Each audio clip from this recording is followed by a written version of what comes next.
Hello everybody, Andy here from Glass Half Dead, the #1 kill team channel on the internet, unless you are aware of literally any other channel. Okay, today we're doing another gotcha guide, and I'm going to tell you what a gotcha guide is and what a gotcha guide isn't going to give you. Let's get straight into it. We don't want to dilly-dally. I'm doing 36 of these potentially, so let's not dwell. So, what is a gotcha? Gotchas are things that mess with you, not with them. If they buff themselves, that is not a gotcha. In learning a team's gotchas, you are also learning how to play the team. So yes, the title of this video is how to play, because that's what people are going to search when they search for these sorts of things. However, the thumbnail is gotcha guide. In this video, okay, you are going to learn the gotchas of the team, and in learning what a team can do against you and the things you need to look out for if you're actually looking to play that team, you're going to learn the things that you should be trying to do to other people. Quick note on what a gotcha is, of course, it's not a buff. If they are able to give themselves ceaseless or balanced or rending, that's not a gotcha. That's just a thing they can do. It's something that you will have to learn to be aware of, but it doesn't stop you from doing anything you need to do to enact your devious schemes. This is not a basics guide. You should understand the basics of playing kill team. I have of course done a how to play video.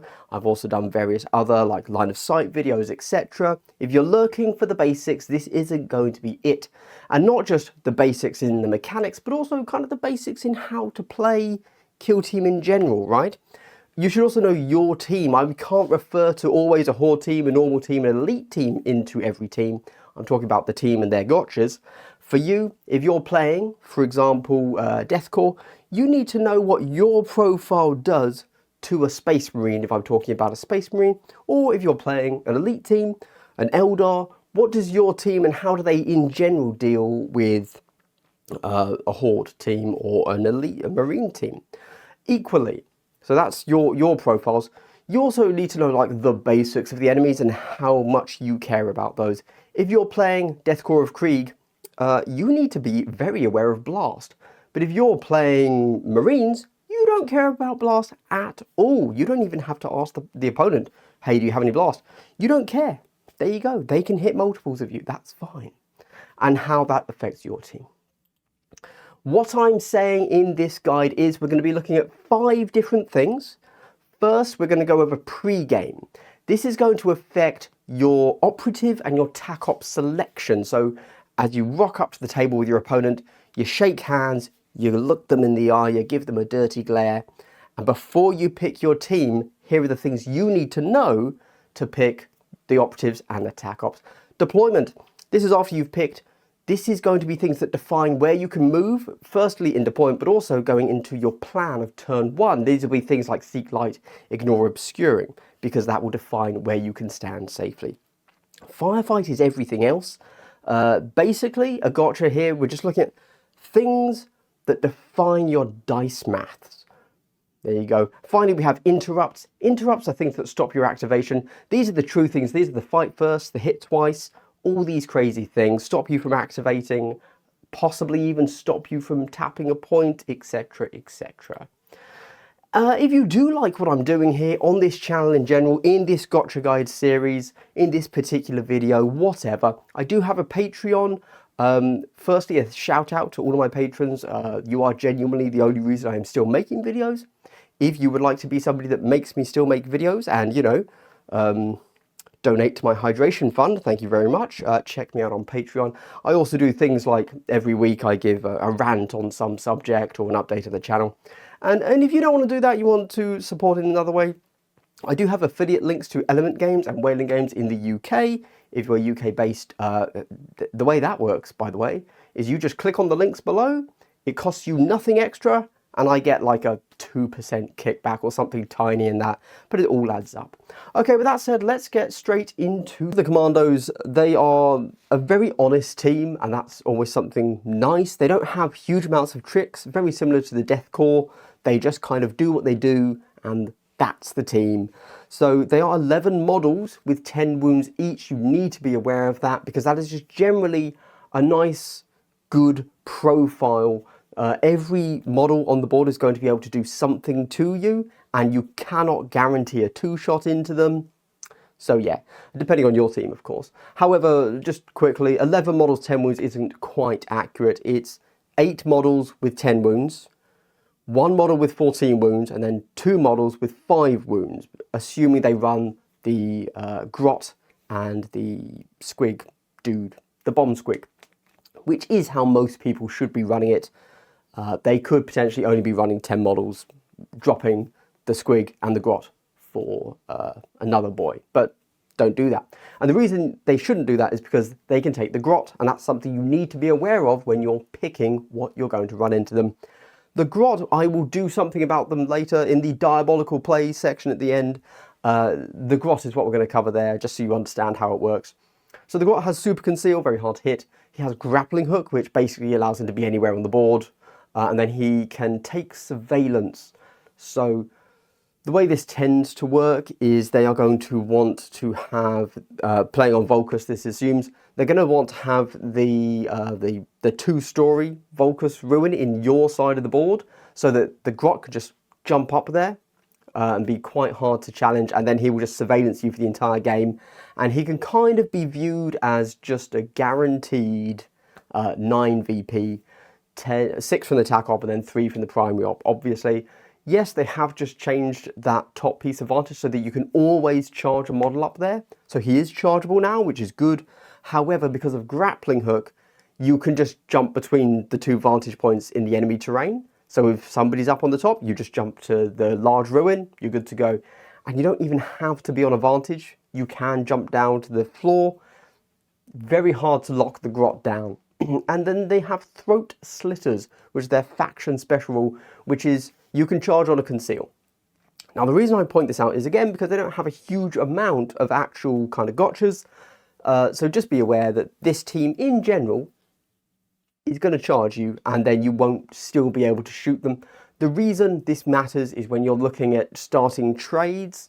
If you put something out there and they can charge you, they will, and that doesn't begin the trade. There you go. That's something to keep in mind. We then go over to their deployment. There's not much to consider here. As said, it's a nice, honest team. The burner boy gets seek light within 4 inches. That's it. There's no remove obscuring. There's nothing else crazy for these guys. So we go to the firefight phase. Then we have shh, which is the whole team can dash if they are concealed or not a valid target. Again, because they're able to charge for concealed, they will almost always be concealed, or they won't be a valid target. Certainly, you can expect this to happen turn 2. Because nobody needs an extra dash in turn 1, pretty much.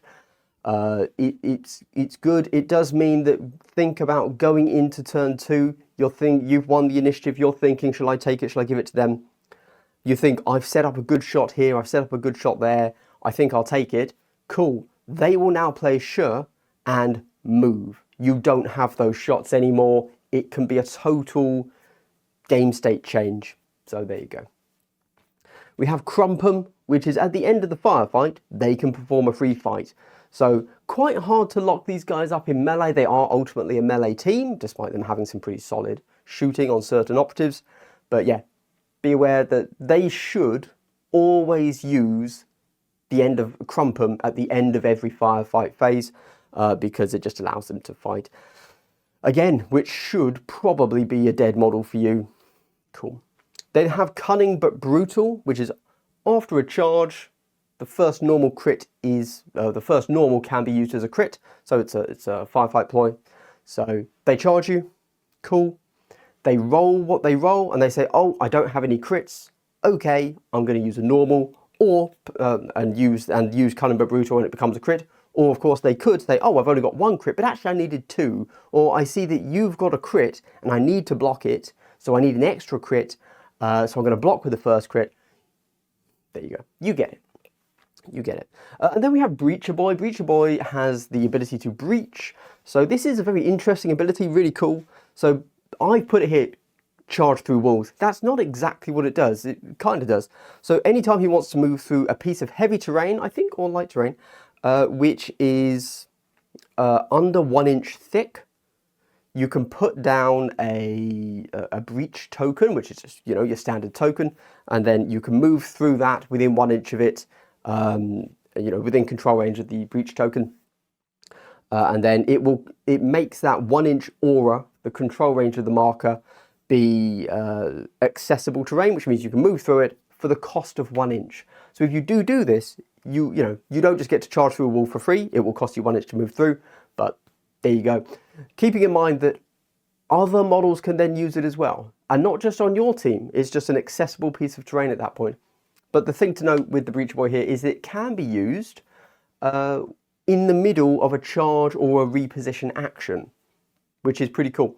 So it doesn't have to waste your, you know, your stuff. It does cost you an APL though, so if you move through in that way, oh wait, no, that's true. If you do it during the reposition or charge, it's free. So you should do it that way. There you go. But of course you will be minus 1 inch to your charge. But if you just want to do it as an action, then it does cost you an APL. Which brings us to interrupts. So we have Just a Scratch. Now this is the beautiful, this is the default name, the JAS, the Just a Scratch. It allows you to ignore a normal damage, costs you a CP. Again, you should expect them to use this every turn.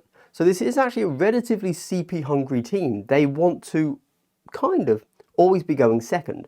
They're going to be avoiding your setups with their dashes, with their whatever it was called. I did it in the firefight phase with their 3 dashes at the start of the turn. They're going to be fighting at the end of every turn, and they're going to just scratch every turn. That's kind of how they want to play. So they end up being a little bit more durable than you might imagine, or a little bit more evasive than you might imagine.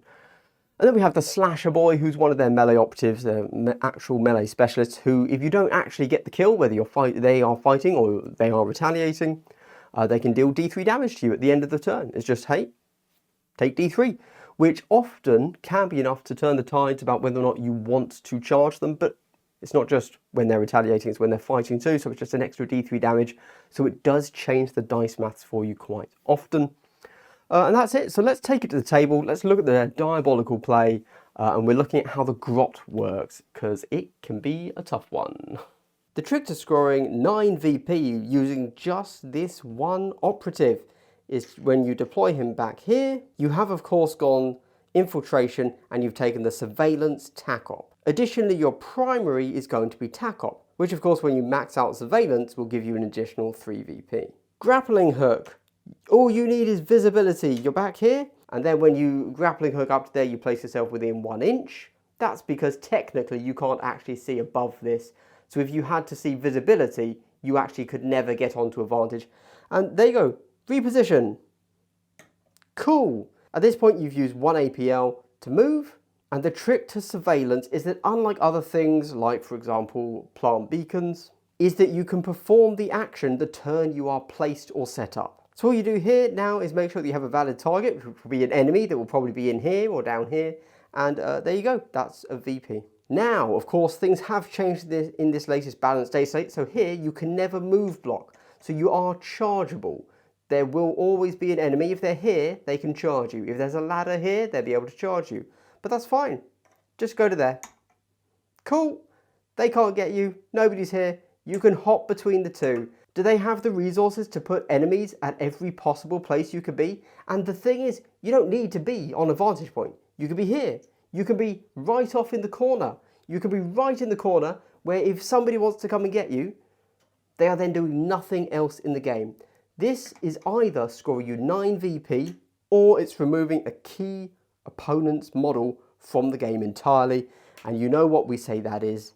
That is the Diabolical play for Kommandos.